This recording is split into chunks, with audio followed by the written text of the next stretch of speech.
Well, this is our 350th anniversary, but actually we were settled a little earlier, 1663. But in 1667, the General Assembly named the town Killingworth, and so we usually use that date for the founding of the town. Most of the settlers were farmers in those days. The southern part of town, they were mostly farmers, but they got more into commerce and trade, you know, obviously because they were on the water. It wasn't until about after 1700 that the children and grandchildren of the first settlers started moving north because they needed land for farming. And so after a while, there were a fair number of people living up in the northern part of town. But in those days, you had to go to church and you had to go to the town meetings. You could be fined if you didn't go. So that meant that the people up north had to travel down south to what is Clinton. And that was sometimes very difficult, especially in winter. There was no nice Route 81 in those days. There were just these muddy tracks. And so they petitioned the General Assembly to be able to form a separate ecclesiastical society. And that was granted in 1735. And the North became the second ecclesiastical society. The South was the first ecclesiastical society. And the second society eventually became Killingworth, the same boundaries and everything. After a while, the towns became sort of roughly equal in population, and the southern part, because they were much more involved in trade and commerce, wanted to split from the north and form their own town. There's different reasons for it. The north and the south were different politically. The north didn't want to split, but the legislature granted a split in 1838. And the North retained the name Killingworth, which was good. And that's where the South assumed the name Clinton. They also got the original town records, 2 representatives to the General Assembly, and still rights to the town beach and wharf. And people still have that right if they want to go down to Clinton. They just have to get a permit. The population at the time of the split was about 1,200 people in the Killingworth, and it gradually began to decline.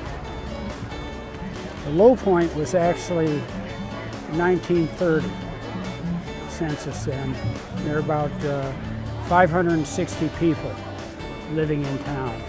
My name is Betty Goot. I was born and raised in Killingworth. I went to 3 of the one-room schoolhouses and had 1 teacher for 5 years, and 4 of us went all through 12 years of school together.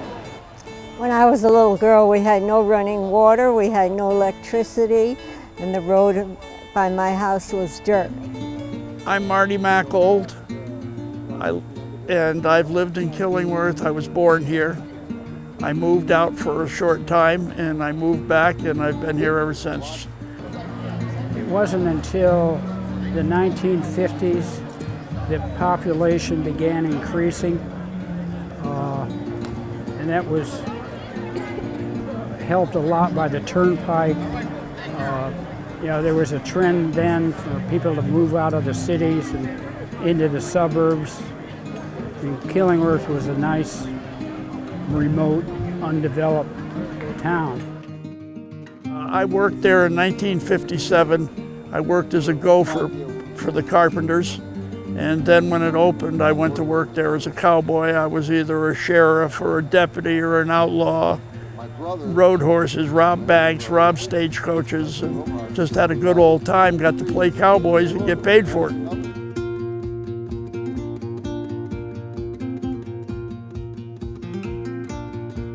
there was really a huge amount of growth in the 60s, 70s, and 80s.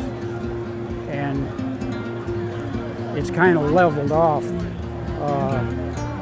the last 5 to 10 years. The population now is about 6,500. And so you compare that's 10 times as many as in 1930.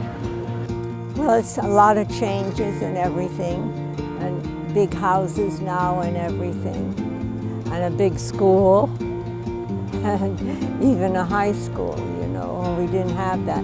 I had to go to high school in Madison, and there were 34 of us from Killingworth and Madison who graduated, and there was just 8 from Killingworth. When I was growing up, there was a lot of dirt roads, which are now all tar. We never had anything like this Parmley farm that I am so proud of. And also I'm very proud of our historical society because we've saved a lot of stuff that would have been otherwise destroyed. Well, I think it brings the people who've been here their whole lives and the new residents together and tells them that we value the history and we value the future. You know, it's good to have such a turnout and people being interested in the history of the town, because we want to preserve it the way it is. We started working on this a couple of years ago, and we have a fantastic committee with representatives from a bunch of local organizations. Everybody's just done unbelievable amounts of work. Well, we had probably the biggest parade Killingworth has seen in its 350 years. We had over 40 vintage vehicles, 10 floats, 2 fife and drum corps, a couple of bands. It was really, it was wonderful. And of course all the local teams and the fire company and the ambulance corps, and everybody's so happy. It was wonderful to see them along the parade route. It was just a great group.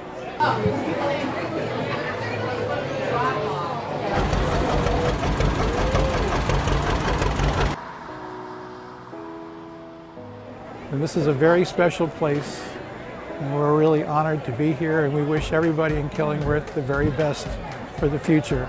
Just one of the most beautiful places in the universe as far as I'm concerned. A small town, just living without all this ruckus that goes on in these big towns or big cities. This is just great living, you know. And then, of course, the community. People are willing to step up. It's not a fancy community. It's not a status-conscious community. It just pulls people together. And I've heard from so many people who've moved here. I've been here for 21 years. I'm still a newcomer. But I've heard people who came in the last year or two, and they just are amazed at the welcome that they receive. I see you again.